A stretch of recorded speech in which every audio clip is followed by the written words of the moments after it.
माता पिता क्या कह रहे हैं आपको पता है? रो रहे हैं, तड़प रहे हैं, बिलख रहे हैं। माता पिता कह रहे हैं आईवीएफ सेंटर ने बच्चे बदल दिए। देखिए अभी मृत्यु उसकी दर बता रहे थे, बच्चे पैदा होने की दर, और अब बच्चे नहीं हो रहे हैं तो आईवीएफ सेंटर जैसे दुकान भी चलती है। ये सब साइकिल कैसे बिगड़ रहा है, कैसे प्रकृति के साथ खिलवाड़ हुआ है, ये सब सोचने की जरूरत है। इसलिए हम इस तरह की स्टोरीज दिखाते हैं।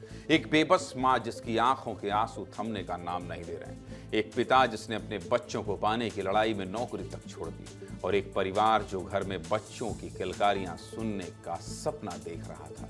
लेकिन आज वही परिवार पिछले 6 महीनों से एक ऐसे सवाल का जवाब तलाश रहा है जिसने उनकी जिंदगी बदल कर रख दी।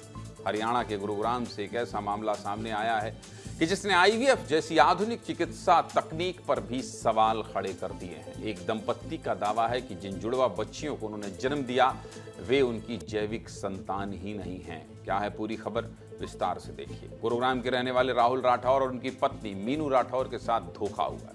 दंपत्ति का आरोप है कि एक आईवीएफ सेंटर ने उनके बच्चों की अदला बदली कर दी है। न्याय मांगने के लिए राहुल और मीनू पिछले 6 महीनों से न्याय की गुहार लगा रहे हैं, लेकिन उनका आरोप है कि अब तक उन्हें कोई ठोस जवाब नहीं मिला। दंपत्ति का आरोप है कि जिन जुड़वा बच्चियों को उन्होंने जन्म दिया वे बच्चे उनके हैं ही नहीं। सबसे पहले आप ये बयान सुनिए।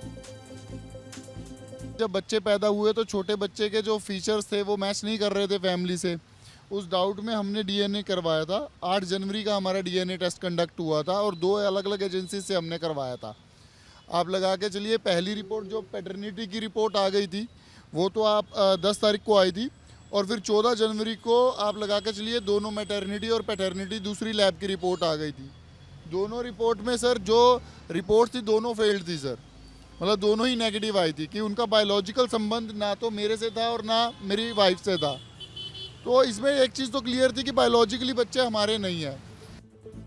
इस पूरे मामले के केंद्र में है आईवीएफ तकनीक। आसान भाषा में कहें तो आईवीएफ एक ऐसी प्रक्रिया है जिससे महिला और पुरुष के एग और स्पर्म को लैब में मिलाकर भ्रूण तैयार किया जाता है और फिर उसे मां के गर्भ में स्थापित किया जाता है। जब प्राकृतिक तरीके से गर्भाधारण में दिक्कत आती है तब इस तकनीक का सहारा लिया जाता है। राहुल और मीनू ने भी माता पिता बनने के लिए इसी तकनीक का सहारा लिया था। उन्हें क्या पता था कि उनके साथ ऐसा धोखा होगा। दंपत्ति के मुताबिक दिसंबर 2024 में उन्होंने दिल्ली के ग्रेटर कैलाश स्थित एससीआई आईवीएफ हॉस्पिटल में इलाज शुरू कराया था। इलाज सफल रहा और 5 जनवरी 2026 को मीनू ने जुड़वा बच्चियों को जन्म दिया। लंबे इंतजार के बाद घर में आई इस खुशी से पूरा परिवार खुश था। राहुल और मीनू को लगा कि उनका सपना आखिरकार पूरा हो गया, लेकिन ये खुशी ज्यादा दिन टिक नहीं सकी। बच्चियों के जन्म के महज 3 दिन बाद यानी 8 जनवरी को राहुल के मन में एक शक पैदा हुआ। उन्हें लगा कि बच्चियों की शक्ल सूरत परिवार के किसी भी सदस्य से मेल नहीं खा रही है। शुरुआत में उन्होंने इसे सामान्य बात मानकर नजरअंदाज किया, लेकिन वक्त के साथ शक बढ़ता गया और आखिरकार दंपत्ति ने डीएनए टेस्ट कराने का फैसला किया। बच्चियों का डीएनए टेस्ट कराया गया। डीएनए रिपोर्ट आने के बाद उनके पैरों तले से जमीन खिसक गई, क्योंकि बच्चियों का डीएनए माता पिता के डीएनए से मैच ही नहीं किया गया। यहीं से शुरू हुई अपने असली बच्चों के तलाश और अस्पताल पर गंभीर आरोपों की कहानी। राहुल राठौर अस्पताल पर क्या आरोप लगा रहे हैं, पहले आपको ये सुना देते हैं, सुनिए।